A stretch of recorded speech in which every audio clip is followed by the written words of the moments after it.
नमस्कार,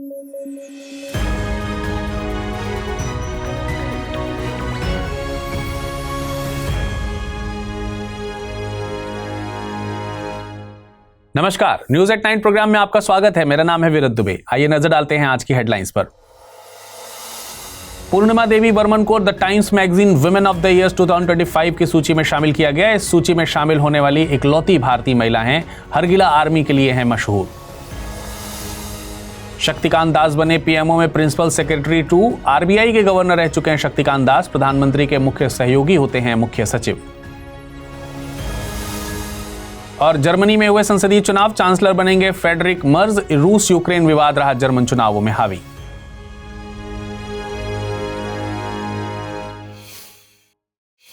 खबरों में आगे बढ़ेंगे, लेकिन उससे पहले आपको बता दें, इस बुलेटिन को अगर आप पीडीएफ फॉर्मेट में पढ़ना चाहते हैं तो अमृत उपाध्याय 007 इस टेलीग्राम से जुड़कर डाउनलोड कर आसानी से पढ़ सकते हैं।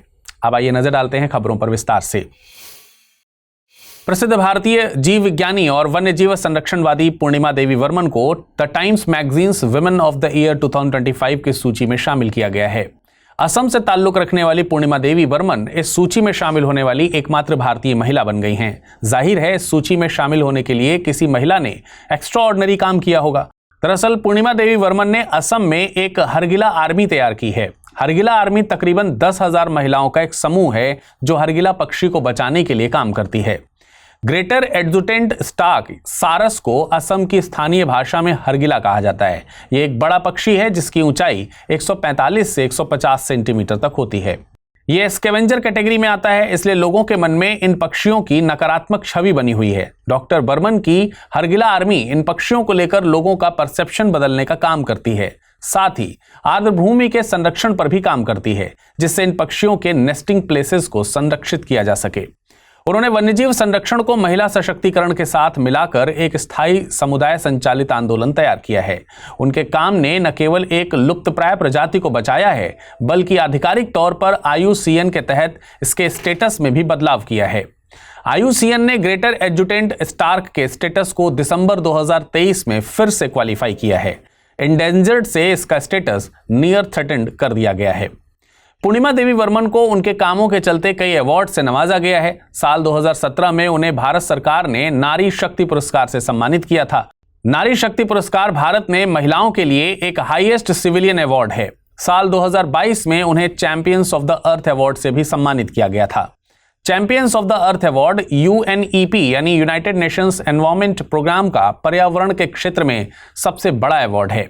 इसे साल 2005 में गठित किया गया था। इसका मकसद पर्यावरण के क्षेत्र में संरक्षण के लिहाज से काम करने वाले व्यक्तियों, संस्थाओं आदि को सम्मानित करना है।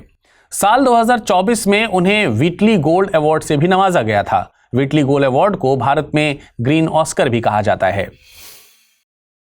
आरबीआई के पूर्व गवर्नर शक्तिकांत दास को नई जिम्मेदारी सौंपी गई है। दरअसल शक्तिकांत दास को प्रधानमंत्री नरेंद्र मोदी के लिए प्रिंसिपल सेक्रेटरी 2 नियुक्त किया गया है। The appointments committee of the cabinet ने इस नियुक्ति को मंजूरी दे दी है। वे प्रधानमंत्री के कार्यकाल या अगले आदेश तक इस पद पर बने रहेंगे।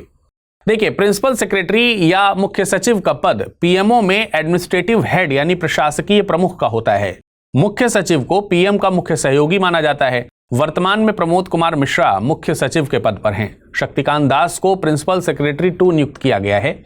मुख्य सचिव को पीएम और फॉरेन डिग्निटरीज के बीच चर्चा के मामलों पर नोट्स तैयार करने, विभिन्न मंत्रालयों और विभागों के बीच कोऑर्डिनेशन, पीएम के महत्वपूर्ण आदेशों को साझा करने आदि का काम सौंपा जाता है। यहां पर आपको कैबिनेट सेक्रेटरी के पद के साथ कंफ्यूज नहीं होना है। वर्तमान में कैबिनेट सेक्रेटरी के पद पर टी.वी. सोमनाथन हैं। शक्तिकांत दास 6 साल तक आरबीआई के गवर्नर के पद पर रहे हैं। उनके बाद संजय मल्होत्रा को आरबीआई के 26वें गवर्नर के तौर पर नियुक्त किया गया है। शक्तिकांत दास के कार्यकाल को साल 2021 में 3 साल तक के लिए बढ़ाया गया था। विमल जालान के बाद वे दूसरे ऐसे गवर्नर हैं जिन्हें आरबीआई में 6 साल का कार्यकाल हासिल हुआ था। शक्तिकांत दास 2018 से दिसंबर 2024 तक आरबीआई के गवर्नर रहे थे। साल 2014 में यूपीएससी द्वारा पूछे गए एक सवाल पर आइए गौर करते हैं। प्रश्न था, निम्नलिखित में से कौन सा कैबिनेट सचिवालय का कार्य है? कैबिनेट सचिवालयों के लिए एजेंडा तैयार करना, कैबिनेट समितियों को सचिवीय सहायता, मंत्रालयों को वित्तीय संसाधनों का आवंटन। नीचे दिए गए कोड का उपयोग करके सही उत्तर चुनें। केवल 1, केवल 2 और 3, केवल 1 और 2 या फिर 1, 2 और 3। इस प्रश्न का सही जवाब है विकल्प सी। जर्मनी में संसदीय चुनावों के नतीजे आ गए हैं। इस बार जर्मनी के नए चांसलर बनेंगे Friedrich Merz. Friedrich Merz Christian democratic union यानी CDU के नेता हैं। इस पार्टी ने क्रिश्चियन सोशल यूनियन के साथ मिलकर एक अलायंस बनाया है। कंजर्वेटिव नाम से इस अलायंस को चुनावों में 30% से भी कम वोट हासिल हुए हैं, लेकिन फ्रेडरिक मर्ज का जर्मन चांसलर बनना लगभग तय है। अन्य पार्टीज के सहयोग से वे चांसलर के पद पर काबिज हो जाएंगे। वहीं सत्तारूढ़ party social democratic party SPD को महज 16.5% मत ही प्राप्त हुए हैं। वर्तमान चांसलर ओल्फ शुल्ज ने अपनी हार स्वीकार कर ली है। जर्मनी की संसद को बुंडेस्टाग कहा जाता है। जर्मनी में चुनावों में मतदाता बुंडेस्टाग के सदस्यों का चुनाव करते हैं, फिर ये सदस्य ही चांसलर को चुनते हैं। इसलिए चांसलर बनने के लिए संसद में बहुमत होना जरूरी है। जर्मनी के चुनावों में कई वैश्विक मुद्दे हावी रहे थे। इसमें रूस द्वारा यूक्रेन आक्रमण के समय यह फैक्ट निकल कर आया था कि जर्मनी अपनी ऊर्जा जरूरतों के लिए रूस पर निर्भर है। वहीं डोनाल्ड ट्रंप जब से सत्ता में आए हैं, वे नाटो सदस्यों पर USA पर डिपेंड होने का आरोप लगा रहे हैं। उनका कहना है कि नाटो के सदस्यों को अपने डिफेंस बजट को बढ़ाने की जरूरत है। जर्मनी ने 1955 में नाटो की सदस्यता ग्रहण की थी। इसके अलावा रिफ्यूजी संकट ने भी जर्मनी के वोटर्स को अपने नेता को चुनने में अहम भूमिका निभाई है। आपको बता दें कि जर्मनी सेंट्रल यूरोप में स्थित एक देश है। इसके उत्तर में डेनमार्क, पूर्व में पोलैंड और चेक गणराज्य, दक्षिण में ऑस्ट्रिया और स्विट्जरलैंड तथा पश्चिम में फ्रांस, लग्जमबर्ग, बेल्जियम और नीदरलैंड्स स्थित हैं। नॉर्थ सी और बाल्टिक सी जर्मनी की उत्तरी सीमा बनाते हैं। प्रधानमंत्री नरेंद्र मोदी ने पीएम किसान सम्मान निधि की 19वीं किश्त बिहार के भागलपुर में आयोजित एक इवेंट में जारी की है, जिसमें 9.8 करोड़ किसानों के बैंक खातों में लगभग 22,000 करोड़ रुपए ट्रांसफर किए गए हैं। प्रधानमंत्री किसान सम्मान निधि यानी पीएम किसान योजना को प्रधानमंत्री द्वारा 24 फरवरी 2019 को ही लॉन्च किया गया था। ये योजना 1 दिसंबर 2018 को लागू हुई थी। मतलब ये कि ये योजना बैकडेट में लागू की गई थी। ये एक सेंट्रल सेक्टर स्कीम है। इसमें किसान परिवारों को वित्तीय सहायता मुहैया कराई जाती है। योजना के तहत किसान परिवारों को एक साल में 6,000 रुपए दिए जाते हैं।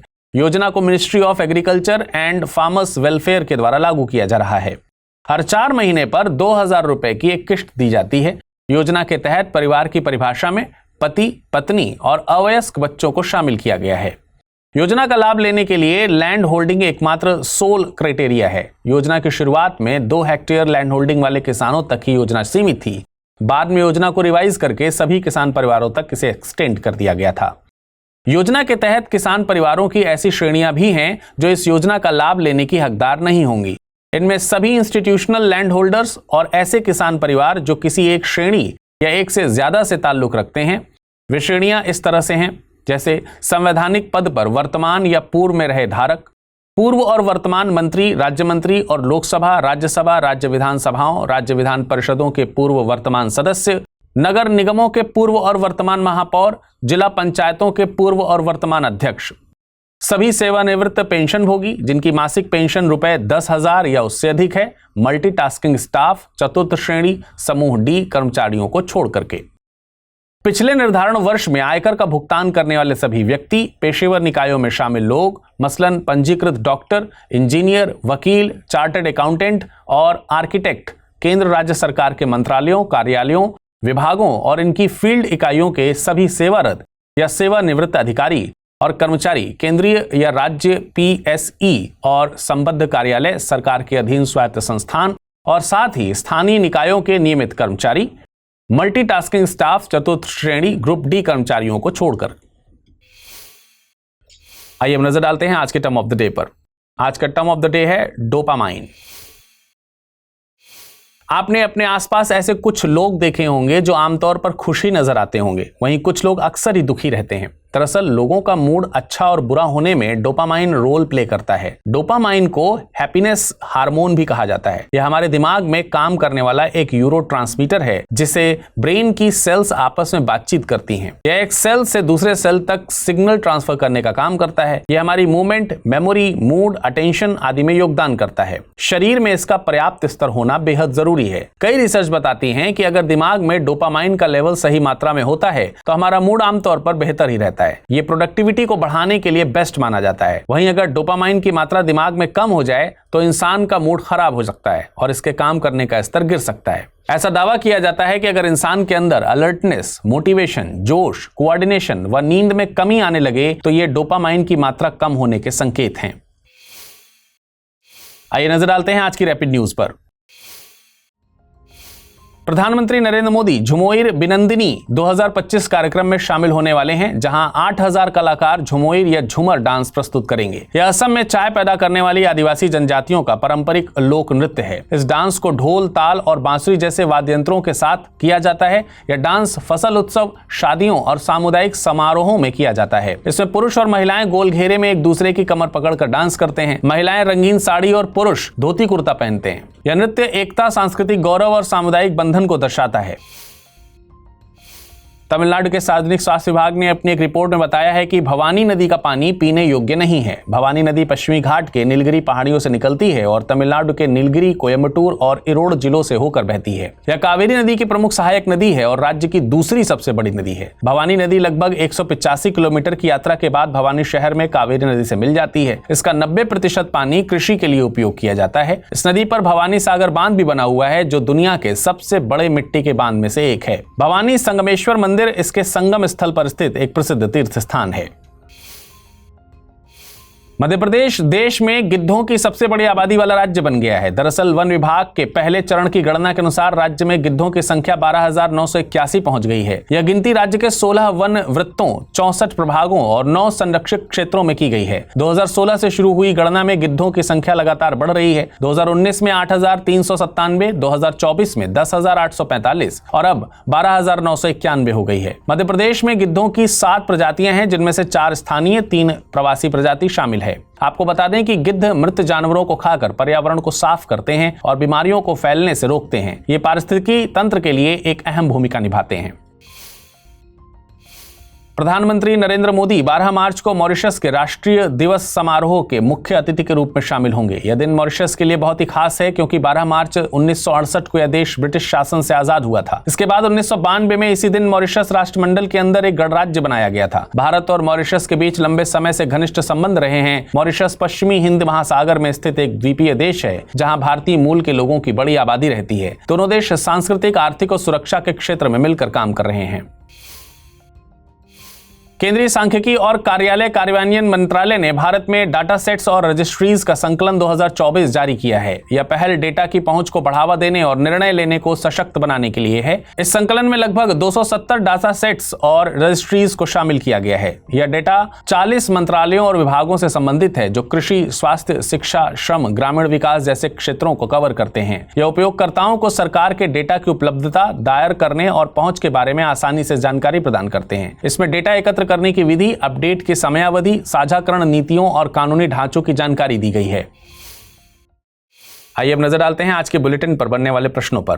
पहला प्रश्न है, हाल ही में खबरों में रही पूर्णिमा देवी वर्मन को निम्नलिखित में से कौन सा पुरस्कार नहीं दिया गया है? नारी शक्ति पुरस्कार, champions of the earth award, green Oscar या फिर भारत रत्न। नीचे दिए गए कोड का प्रयोग करके सही उत्तर का चुनाव कीजिए। 1 और 2, 2 और 3, 1, 2 और 3 या फिर केवल 4। अगला प्रश्न है, देश में गिद्धों की सबसे बड़ी आबादी किस राज्य में पाई जाती है? राजस्थान, हरियाणा, मध्य प्रदेश या फिर उत्तर प्रदेश। अब आइए नजर डालते हैं पिछले बुलेटिन पर पूछे गए प्रश्नों पर और जानते हैं उनके सही उत्तर। पहला प्रश्न था, हाल ही में किस भारतीय को अमेरिका की संघीय जांच एजेंसी FBI का प्रमुख नियुक्त किया गया है? काश पटेल, तुलसी गबार्ड, विवेक रामास्वामी या फिर अजय बांगा। इसका सही जवाब है विकल्प ए, यानी काश पटेल। अगला प्रश्न था, अंतर्राष्ट्रीय मातृभाषा दिवस के संबंध में निम्नलिखित कथनों पर विचार कीजिए। इस दिन को मनाने का प्रस्ताव यूनेस्को द्वारा पेश किया गया था। 2025 के लिए इस दिन की theme silver jubilee celebration of international mother language day रखी गई है। उपयुक्त में से सही कथन या कथनों का चुनाव कीजिए। केवल 1, केवल 2, 1 और 2, ना तो 1 ना ही 2। इसका सही जवाब है विकल्प सी, यानी दोनों कथन सही हैं। आज के बुलेटिन में फिलहाल इतना ही। मुलाकात करेंगे कल कुछ नई खबरों के साथ। तब तक अपना ख्याल रखिएगा। धन्यवाद।